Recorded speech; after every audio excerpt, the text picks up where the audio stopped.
यकीन चाहिए, हर अदालत में हो न्याय के सिलसिले, कटघरों से सबूतों से सच ही खिले। सच की लेकिन गवाही जो भरने चला, वो मसीहा की सूली पे मरने चला। सच शहादत मांगता है, सच इबादत मांगता है, सब उसूलों से बड़ा ये अपनी कीमत जानता है। इसलिए चाहे मरूंगा, सच को ही सजदा करूंगा। जो कहूंगा सच कहूंगा, जो कहूंगा सच कहूंगा।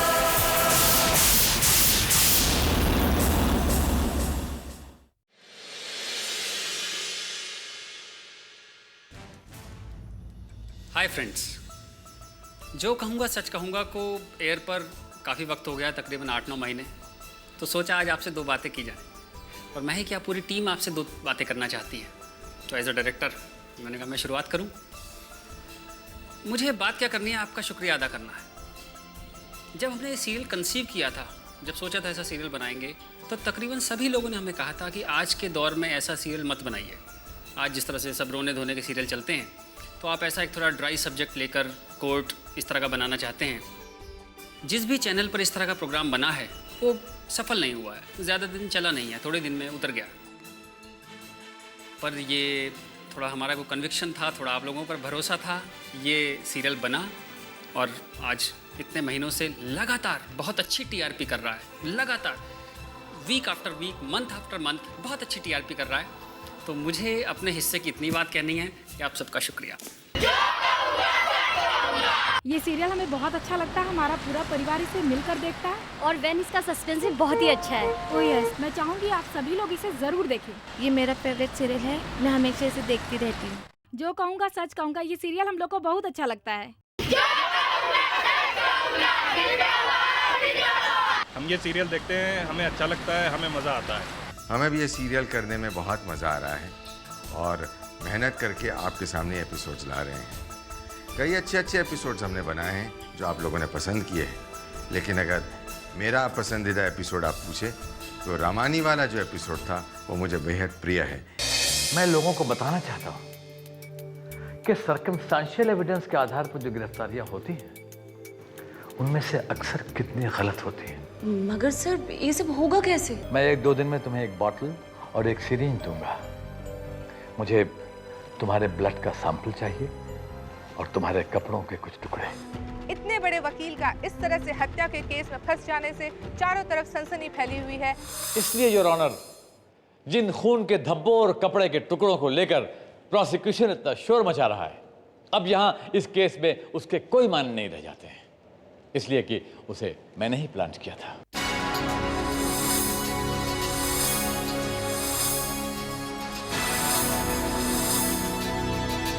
चलिए थोड़ी देर के लिए मान लेते हैं कि आपने खुद प्लान किया था, लेकिन वो लड़की जो वॉचमैन ने आपके फ्लैट के अंदर जाते हुए देखी, वो लड़की कौन थी? योर ऑनर, वो लड़की मैं ही था। यानी उस वक्त आप अपने फ्लैट के अंदर अकेले थे? बिल्कुल अकेला था। कोई शक आपको? लेकिन वॉचमैन की गवाही के मुताबिक उसने खुद मिस्टर रामानी की खिड़की पर 2 साए देखे। वो 2 साए जो वॉचमैन ने देखे थे, उसमें से एक मैं था और दूसरा वो मैनिक्विन जिसे बाद में मैंने बोरे में भरकर देवनार के डंपिंग ग्राउंड पर फेंक दिया था। सर यहाँ कुछ है। सर ये बोरी।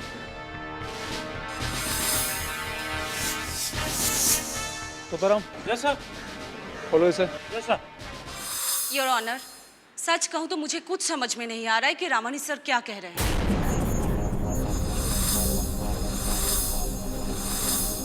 खैर, तुम्हें तो मैं बाद में देख लूंगा। योर ऑनर, कम से कम फिलहाल इतना तो साबित हो गया है कि प्रिया जिंदा है, इसका खून नहीं हुआ है और मैं बेकसूर।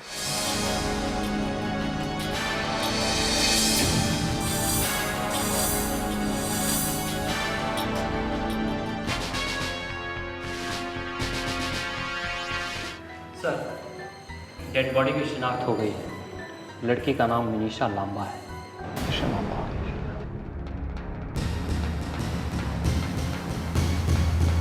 ये मुकदमा रेप का है ही नहीं, ये मुकदमा है 2 कंसल्टिंग अडल्ट्स के बीच सेक्सुअल रिलेशन का जुड़ा।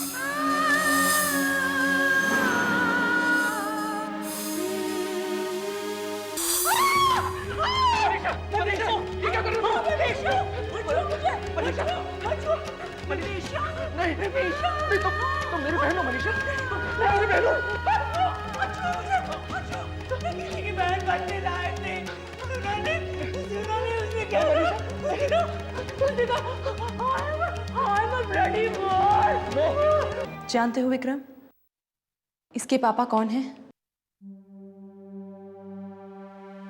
एडवोकेट महेश रमानी। मुझे अंदाजा है कि ये तुम्हारा ही रचाया हुआ खेल है। मिस्टर रमानी के फांसी होने पर तुम्हारा बदला पूरा हो जाएगा, लेकिन उसके बाद क्या चिंकी की इस हालत से मनीषा की आत्मा को शांति मिल सकेगी? पापा को लेकर आओ।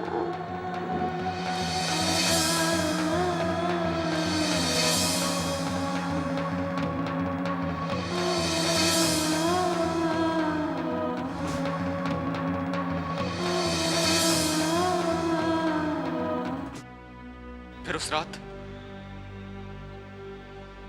रात मैंने रमानी का पीछा किया।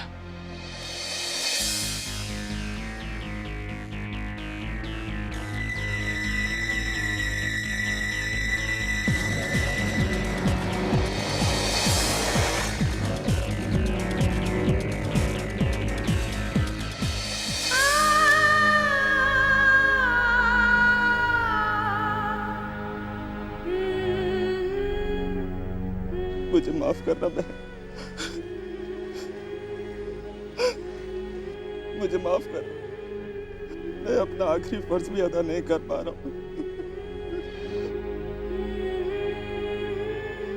तुम्हारी बहन की मौत बेकार नहीं गई।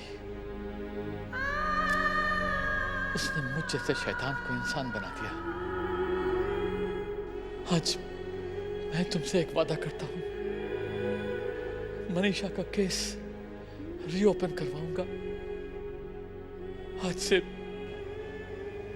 मैं भी सच के लिए लड़ूंगा और जो कहूंगा सच कहूंगा। बहुत ही कमाल का एपिसोड था रमानी। मतलब एक के बाद एक सस्पेंस देखने को मिला, मुसलसल सस्पेंस। सच कहूं तो मैं देखकर दंग रह गया। और फिर वो भाई का जो गुस्सा था, वो गुस्सा तो इतना जेन्युइन था, इतना ओरिजिनल था। मतलब रियल जिंदगी में ऐसा ही होता है। ये मेरा पहला सीरियल है। इससे पहले पेशे से मैं पत्रकार थी। हमारे डायरेक्टर मिस्टर मनोज नौटियाल ने मुझे देखा और पता नहीं उन्होंने क्या देखा, लेकिन उसके बाद मुझे ये सीरियल उन्होंने ऑफ़र किया और अब मैं जो कहूँगा सच कहूँगा कर रही हूँ। मेरा फेवरेट एपिसोड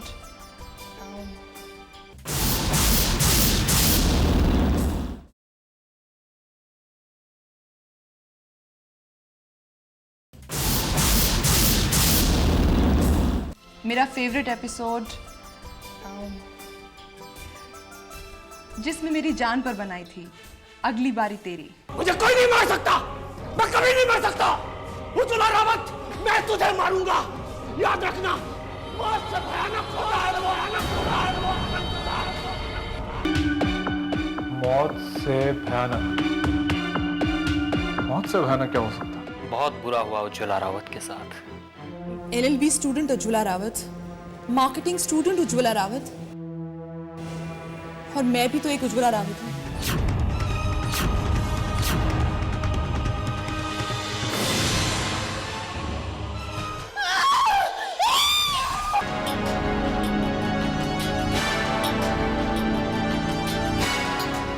तो फिर वो जरूर अगली उज्ज्वला रावत पर हमला करेगा, और अगली उज्ज्वला रावत मैं हूँ।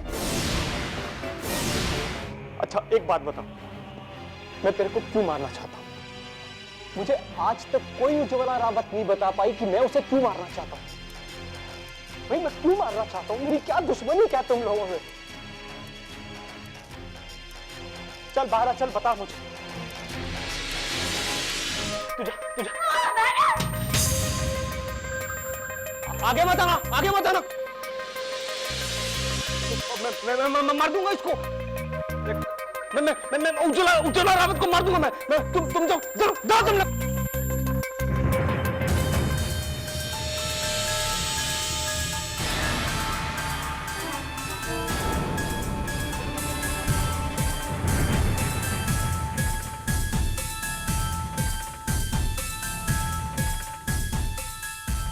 मैं मार दूंगा उज्ज्वला रावत को। उज्ज्वला भाग यहाँ से। उज्ज्वला रावत भाग यहाँ से। उज्ज्वला भाग यहाँ से। भाग यहाँ से। सुना नहीं कि तुझको मार डालने का। उज्ज्वला भाग यहाँ से। उज्ज्वला भाग उज्ज्वला।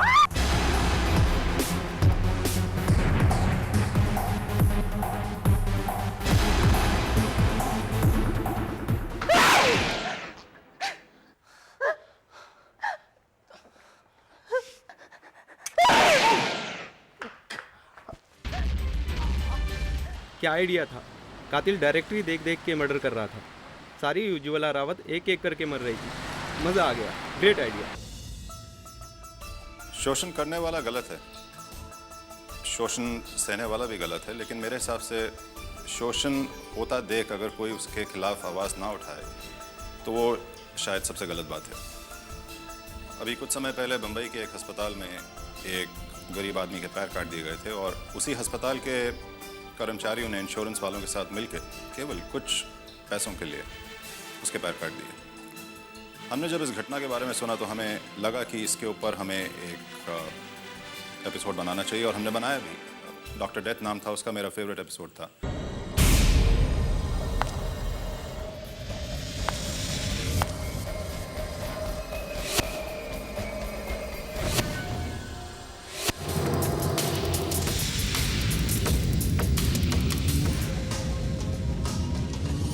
डॉक्टर ये क्या? मेरे हाथ क्यों बंधे हुए? डॉक्टर ये क्या है? प्लीज डॉक्टर प्लीज, आप बोल क्यों नहीं रहे? डॉक्टर ये मेरे ग्लूकोज में इंजेक्शन क्यों लगा रहे? डॉक्टर प्लीज प्लीज मुझे बताओ डॉक्टर प्लीज।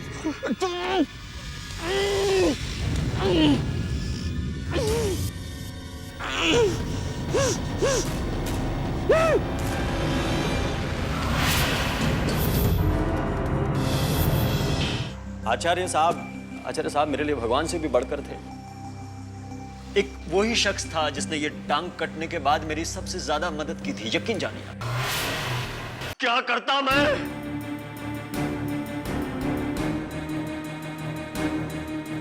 क्या करता जज साहब। मैंने तो अपनी कटी टांग के सहारे जैसे तैसे जिंदगी गुजारना शुरू कर दिया था जज साहब। एक दिन मैंने मेरी मासूम सी बच्ची को उसकी माँ से बात करते सुना जज साहब। पापा वाह छुटकी बेटा, तुम तो बहुत चालाक होगी। पापा की बारी भी खुद ही खेल रही हो। मम्मी मुझे उनकी बहुत याद आती है, जिस तरह हम दोनों लंगड़ी खेलते थे। लेकिन अब मैं उन्हें नहीं कह सकती क्योंकि उनकी टांग, अगर मैं कहूँगी तो उन्हें बहुत दुख होगा।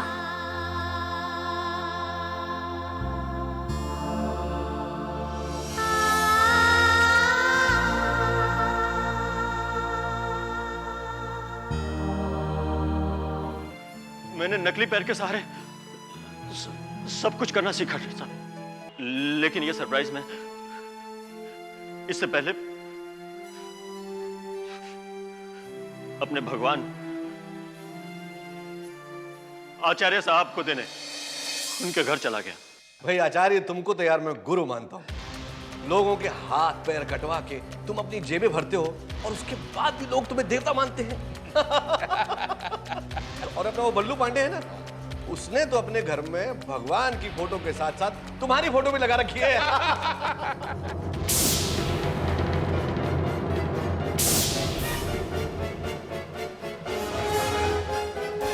सब मैंने उसी दिन फैसला कर लिया था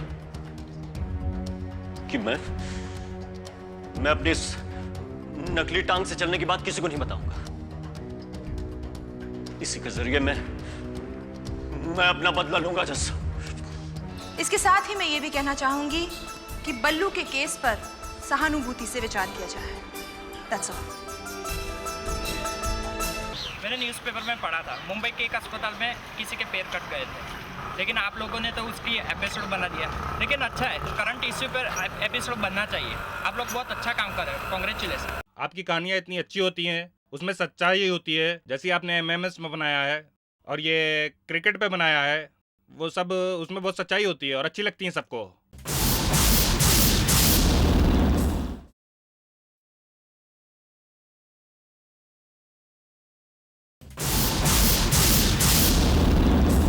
जब मैंने ये रोल पहली बार सुना तो मैं बड़ा हैरान रह गया। किसी क्राइम थ्रिलर, जासूस, पुलिस वकील टाइप सीरियल में कॉमेडी पहली बार सुन रहा था। लेकिन चलो, एक नई शुरुआत तो हुई।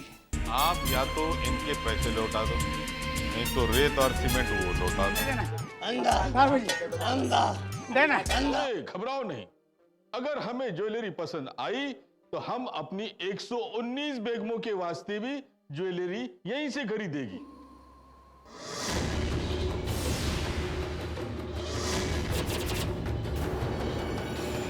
सर, मिस्टर हसन का पेंटिंग में दिलचस्पी रखता है।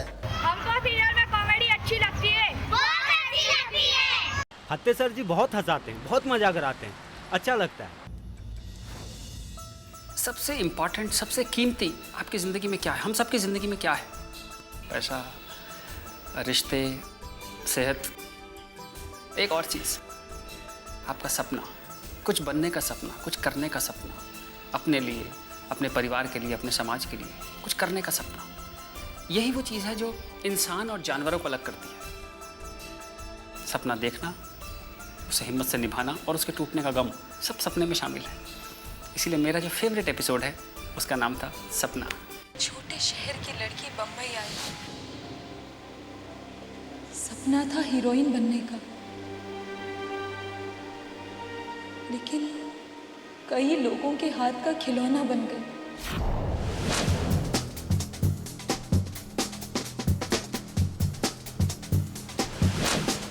जब नायला छोटी थी, 8वीं या 10वीं क्लास में पढ़ती थी, तब भी वो ब्लू फिल्मों में काम करना चाहती थी? नहीं, बिल्कुल नहीं। तो ये बूढ़े लाचार बाप की तरह एक्टिंग करना छोड़ो। And for God's sake, please try to find out what went wrong. किन हाथों में पड़ गई थी तुम्हारी बच्ची? किन्होंने उसे एक्सप्लॉइट किया, सुसाइड करने पर मजबूर किया? और वो लड़कियां मैं सप्लाई करूंगा आपको सर। कैसे? छोटी छोटी स्कर्ट्स में एक से एक हॉट लड़की सर, छोटे छोटे कपड़े बिक जाएंगे सर आपके रास्ते में एकदम। हाँ, आप उनके पर चल के जाना। आज तक तुमने अपने बेडरूम में लड़कियों को स्टार बनाया है, आज तुम एक लड़की को शहीद बना दो। करण चोपड़ा ने मुझसे सूरदेव भटनागर के फार्म हाउस में जाने की बात कही। नायला की मौत का सीन शूट किया गया था। क्या रिएक्शन है आपका? नायला को आप जानते थे? करण चोपड़ा की फिल्मों में पैसा आपका है। देखिए, 4 करोड़ का मानहानि का दावा ठोकने जा रहे हैं हम इस उज्ज्वला रावत पर। बड़े लोगों की बड़ी बातें। ये बड़प्पन भी क्या चीज होती है?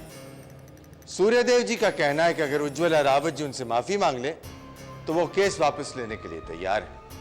शूटिंग के सारे निशान मिटा दिए गए, लोगों को धमकाया गया, लेकिन फिर भी छूट गया एक बहुत बड़ा सबूत। क्या? उस दिन की बिजली का बिल, सरकारी बिल। स्टूडियो कहता है कि शूट नहीं हुआ, लेकिन बिजली का मीटर उतना ही घूमा जितना हर शूटिंग पर घूमता है।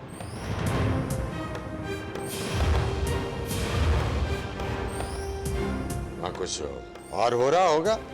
इससे ये तो साबित नहीं होता कि करण चोपड़ा और नायला ही थे वहां, और जो सीन शूट हुआ वो मैं दिखाती हूं।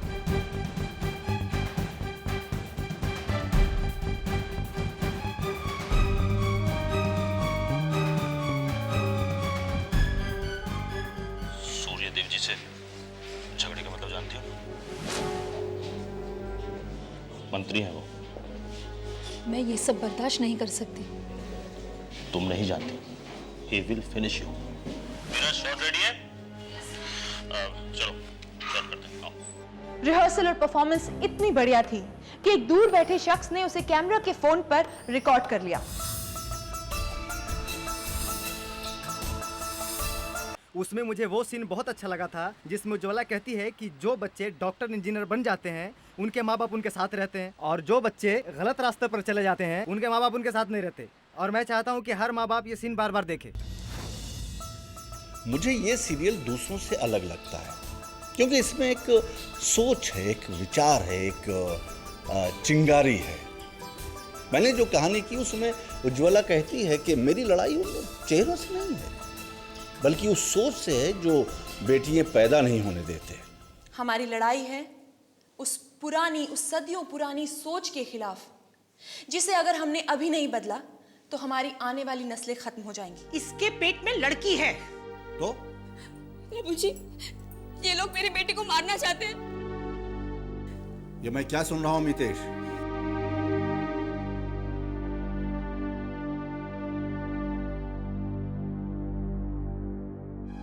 अरे भाई, ये काम तो डॉक्टर अंसारी का है।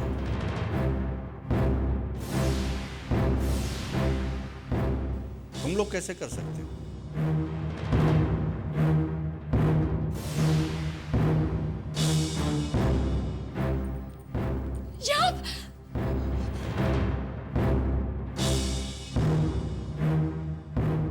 हाँ बेटे, हमारे घर से बारातें गई हैं, आई नहीं है। लेकिन बाबूजी, लड़की हो या लड़का, ये तो भगवान के हाथ में होता है।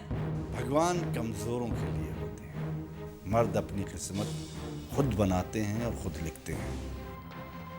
इस बार बेटी हो या बेटा, वो जन्म लेगा लोवीना, ये मेरा वादा है तुमसे। पोस्टमार्टम की रिपोर्ट में तो कुछ भी नहीं आएगा, क्योंकि पैर फिसल कर गिरे या धक्का देकर गिराया गया, रिपोर्ट तो एक ही जैसी आएगी। मिस्टर गैरोला ने शायद पोस्टमार्टम की रिपोर्ट ध्यान से पढ़ी नहीं। इसमें साफ तौर पर लिखा था कि लोवीना सिंह की कोख में पल रहा शिशु लड़की नहीं लड़का था। अंसारी! अंसारी! अंसारी! अंसारी से क्या कह रहे हैं? इन्हें कोई फर्क नहीं पड़ता कि ये लड़के को अबॉर्ट कर रहे हैं या लड़की को। इन्हें सिर्फ पैसे से मतलब है। बस कीजिए बाबूजी। बाबूजी, मैंने तो अपना सब कुछ खो दिया, अपनी बीवी, अपने बच्चे, लेकिन आज मैं एक और चीज खोना चाहता हूं, अपने बाप को खोना चाहता हूं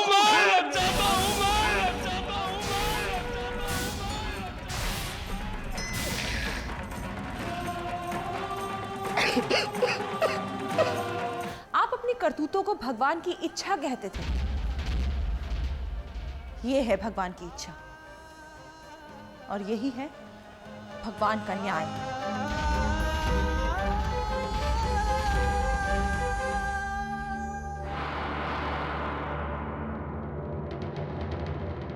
हमारे मोहल्ले में भी एक ऐसे ही डॉक्टर हैं।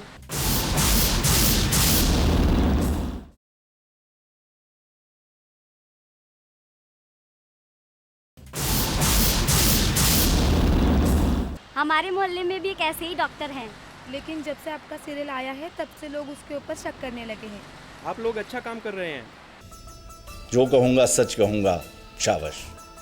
बहुएं तो बहुत अच्छी होती हैं, हमारे घर का भविष्य है वो। इस सीरियल की सबसे अच्छी बात जो मुझे लगती है कि ये सोशल इश्यूज को टच करता है। लोग मुझसे अक्सर पूछते हैं कि क्या ज़िंदगी में इंसाफ इतनी जल्दी मिलता है, कोर्ट में एक हेयरिंग में, 2 हेयरिंग में, जैसा आप अपने सीरियल में दिखाते हैं। मैं कहता हूँ नहीं मिलता तो मिलना चाहिए। क्या हो रहा है ये एक बात है, क्या होना चाहिए यही दिखाने के लिए तो सिनेमा है। एक ऐसा कार्यक्रम जिसके पीछे एक सोच है, जो समाज में बदलाव लाना चाहता है, उसको एयर पे आने के लिए मौका देना, मैं दूरदर्शन का इसके लिए शुक्रिया अदा करना चाहता हूँ। इतना अच्छा सीरियल तो दूरदर्शन पर ही आ सकता है। बाकी चैनल पर तो सिर्फ रोने धोने का ही सीरियल आता है और कुछ नहीं आता है बस। मुझे इस बात की खुशी है कि मैं सीरियल से एकदम शुरू से जुड़ा हुआ हूँ मैंने इसके पहले एपिसोड में काम किया था। क्या एपिसोड था।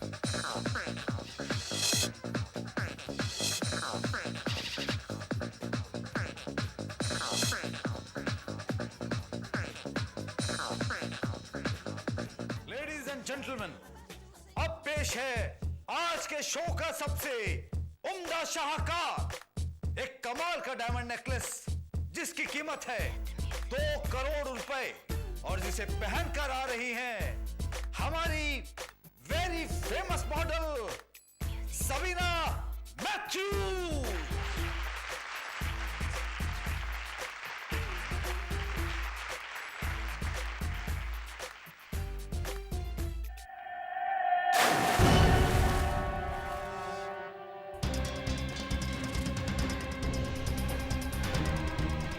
जो कहूंगा सच कहूंगा। ऐसे सीरियल्स में काम करके हम कलाकारों को जॉब सेटिस्फैक्शन मिलता है। मेरा फेवरेट एपिसोड है सायरा।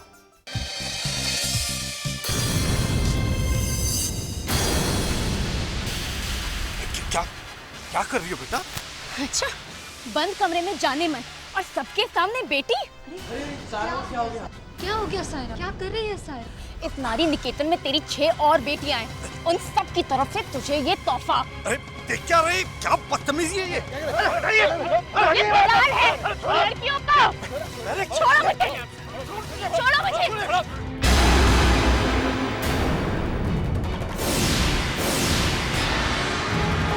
इस लड़की को किडनैप करके रखा गया था।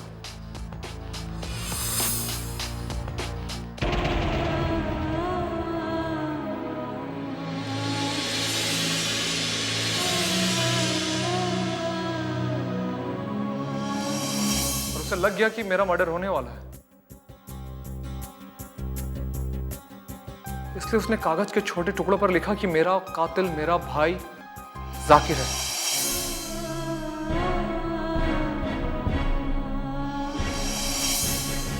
फिर उन्हें प्लास्टिक के छोटे पैकेट्स में सील किए और निकल गई।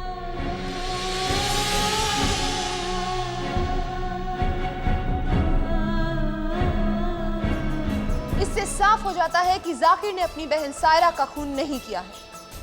इसके खिलाफ ये सब कुछ उसे फंसाने के लिए प्लांट किया गया है। ये आप कैसे कह सकती हैं? क्योंकि सायरा तो पढ़ना लिखना जानती ही नहीं थी। आज खुदा पे मेरा यकीन पक्का हो गया। उज्ज्वला जी मेरी बहन मरी नहीं, बस उसकी शक्ल बदल गई है। पर अब वो मेरे सामने बैठी है।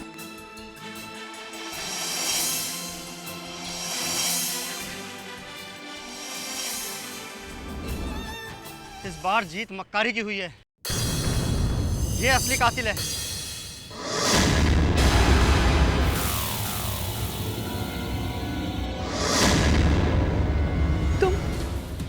पैसे के लिए सब कुछ करना पड़ता है, पर एक बात है, आप वकील बहुत अच्छी हैं। आपने कहा था कि आप मुझे छुड़वाएंगी और आप मुझे छुड़वा कर ही माने। आप बहुत आगे तक जाएंगी।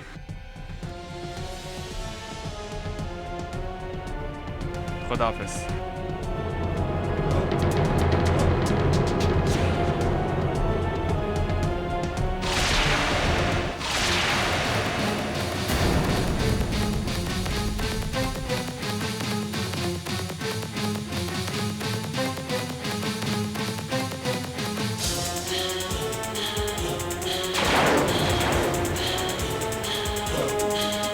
मैं जानता हूं कि तूने अपनी बहन के साथ क्या हासिल किया है। लेकिन वो खून भी तो मैंने आप ही के कहने पे किया था ना। शराब! हमारे पास तुमने लड़कियां भेजी सिर्फ पैसे के लिए। और रही बात सायरा के मरने की, अगर तू उसे नहीं मारता ना तो वो तुझे भी मेरी तरह सबके सामने नंगा कर देती। और इस पूरे ऑपरेशन में उज्ज्वला रावत का साथ दिया खुद गजानन तिवारी की बेटी महिमा ने। क्यों किया बेटा? मैं कहीं को नहीं रहा। पापा, मैंने वही किया जो आपने मुझे सिखाया कि हमेशा सच का साथ देना।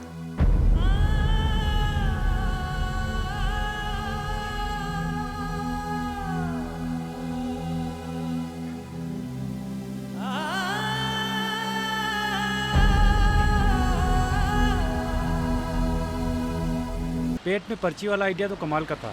मैंने बहुत जासूस सीरियल देखे हैं, नावल पढ़े हैं, पर ऐसा आइडिया तो पहली बार सामने आया।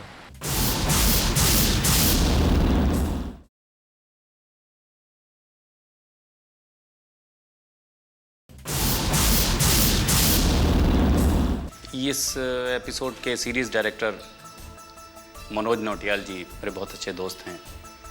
उन्होंने मुझे इसकी कुछ कहानियाँ लिखने के लिए बुलाया। इससे पहले भी मैंने काफ़ी टीवी में काम किया है, काफ़ी एपिसोड्स लिखे हैं, फिल्में भी लिखी हैं।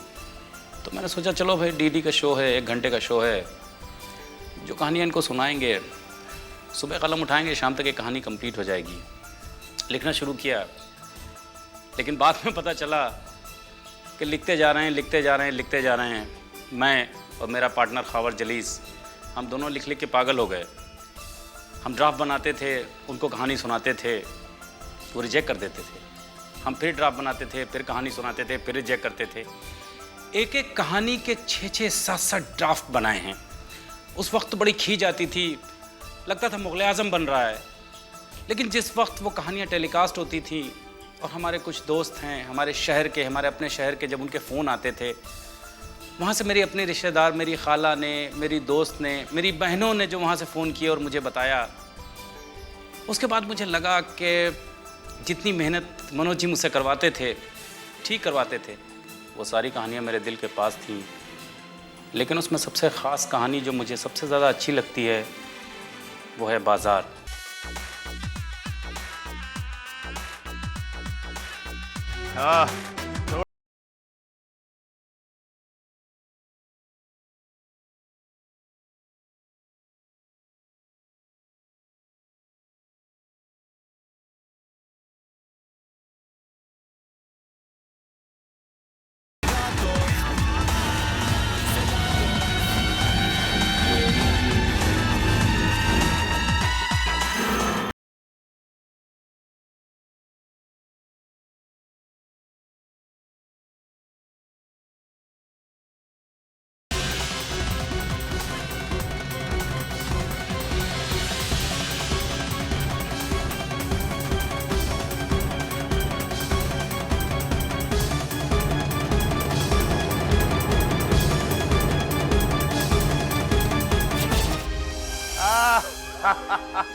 खुदा का वास्ते खंजर फेंक दो, हम तुम्हें हजारों लाखों अमेरिकन डॉलर देगी, फेंक दो।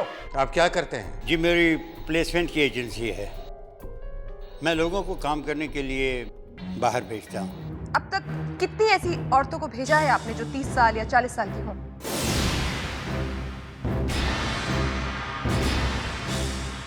बताइए, क्या एक भी केस ऐसा नहीं है? जी वो तो डिमांड पर डिपेंड करता है, जैसी डिमांड आएगी वैसे भेजूंगा।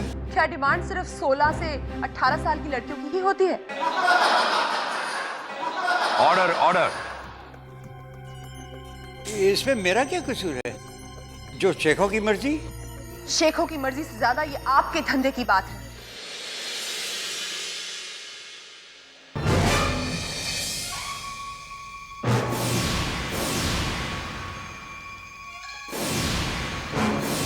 हाँ मैं शेख से नाराज था। वैसे तो हमेशा मैं शेख के होटल में जाया करता था, लेकिन उस रोज़ इत्तेफाक से वो मेरे घर चले आए। लीजिए।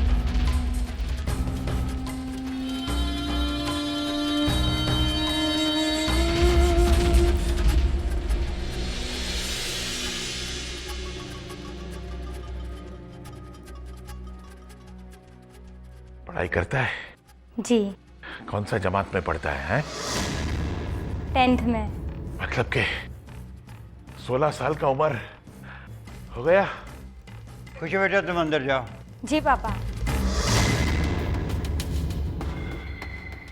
तीरू, कितना कमाता है एक साल में? है 2 लाख, 4 लाख, 6 लाख? हम तुमको 10 गुना देगा, माला माल कर देगी, माला माल कर देगी। उस दिन मुझे एहसास हुआ कि लड़कियां लड़कियां तो होती ही हैं, लेकिन किसी न किसी की बेटियां भी होती हैं। उसी दिन से मुझे शेख से और अपने आप से नफरत हो गई। मैंने शेख का खून किया, मैंने शेख को मारा। मुझे शेख को मारने का कोई पश्चाताप नहीं है, पर अगर अफसोस है तो समझे कि मेरी बेटी का क्या होगा, कहीं वो अकेले न रह जाए।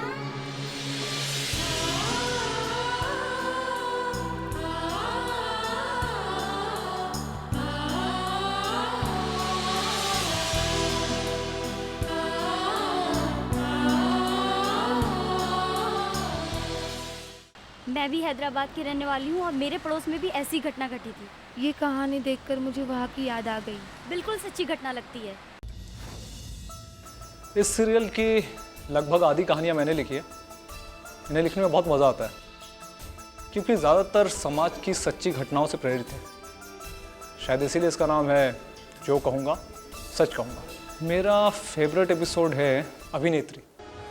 अंडरवर्ल्ड डॉन अली सलीम ने मशहूर फिल्म निर्देशक रघुर मंदारकर को जान से मारने की धमकी दी है। रघुर मंदारकर आजकल एक फिल्म गुनहगार बना रहे हैं और अली सलीम का कहना है कि ये फिल्म उनके जीवन पर आधारित है और उनके जीवन की सही तस्वीर पेश नहीं करती।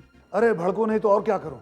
उसको लाख समझाया था कि फिल्म में हमारे बारे में अनाप शनाप बातें मत दिखा, लेकिन वो नहीं सुना। अब भेजे में गोली लगेगी तो सब अपने आप समझ में आ गया। मिस्टर मंदारकर, क्या आप अली सलीम की धमकियों से डरे हुए हैं? देखिए, अगर मैं धमकियों से डरता तो जिंदगी में शायद कोई फिल्म नहीं बना पाता। मैं इस डायरेक्टर का असली चेहरा जानती हूँ।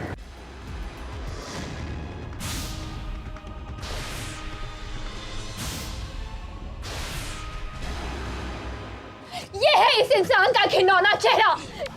पिंकी, क्या आप हमें बताएंगी कि आपने ऐसा क्यों किया? इस डायरेक्टर ने मुझे अपनी फिल्म में लीड हीरोइन का झांसा देकर मुझे सेक्सुअली एक्सप्लॉइट किया है।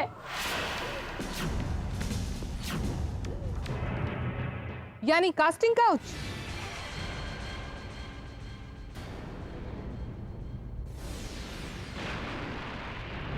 रघु,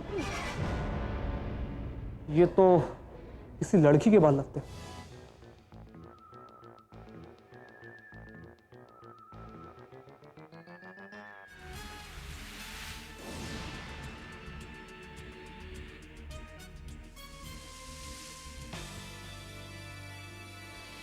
योर ऑनर, इस केस में सबसे अहम चीज है वो जहर जो मंदारकर को दिया गया।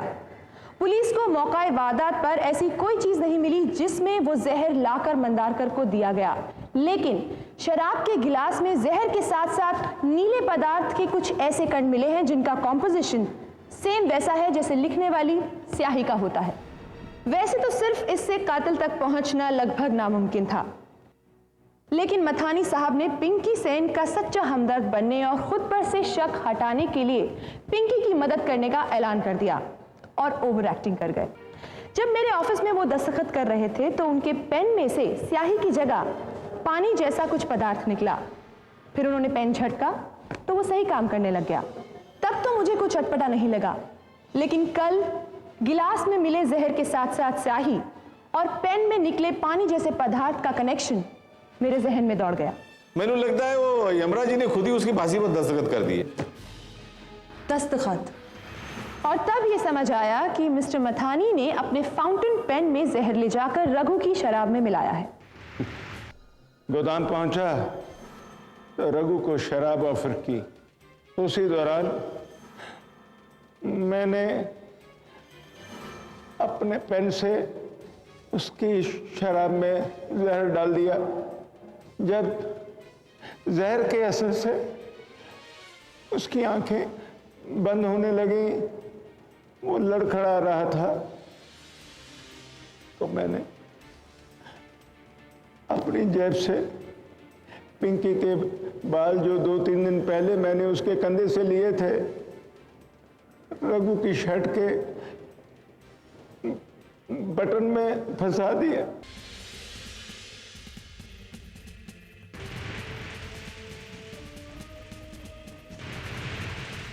पेन में जो जहर वाला आइडिया था वो तो कोई कमाल दिमाग ही सोच सकता है, और वो कहानी बिल्कुल वैसी ही थी जो न्यूज़ चैनल पर हमने देखी थी, जहाँ पर एक डायरेक्टर पर एक लेडी ने इल्ज़ाम लगाया, बिल्कुल वैसे ही।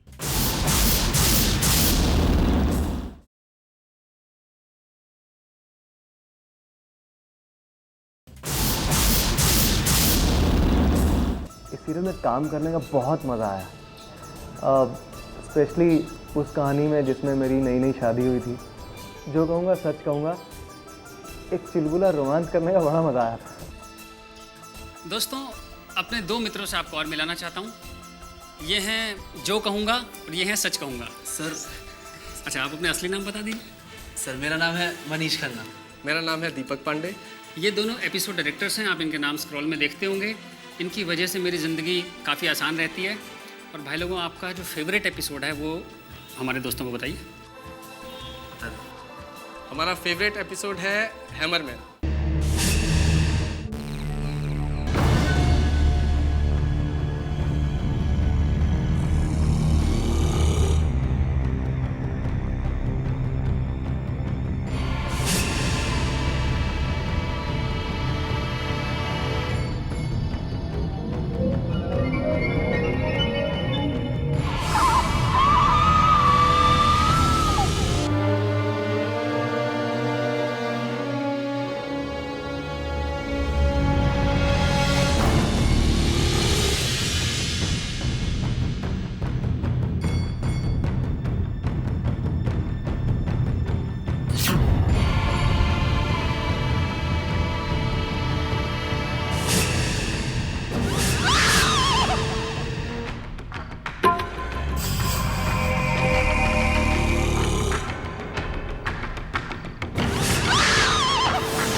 डर से सहमे हुए लोगों में राहत की सांस। मरने वाली लड़कियों के रिश्तेदारों का ये कहना है कि हत्यारे को सरेआम फांसी पर लटका देना चाहिए। योर ऑनर, उस हैमरमैन की शिनाख्त करने से पहले मैं ये बताना चाहूंगी कि वो हैमरमैन बना क्यों। एक बीएससी पास पढ़ा लिखा नौजवान क्यों नई नवेली शादीशुदा लड़कियों का खून करने लगा? दरअसल उसकी अपनी बीवी शादी के 3 दिन बाद ही भाग गई। वो पागल हो गया। निशांत ने शिवानी का मर्डर किया, ये तो आप साबित कर चुकी हैं। अब हैमरमैन मुझे बना दीजिए। योर ऑनर, वो हैमरमैन कोई और नहीं, मेरे ही क्लाइंट देवधर श्रीवास्तव है।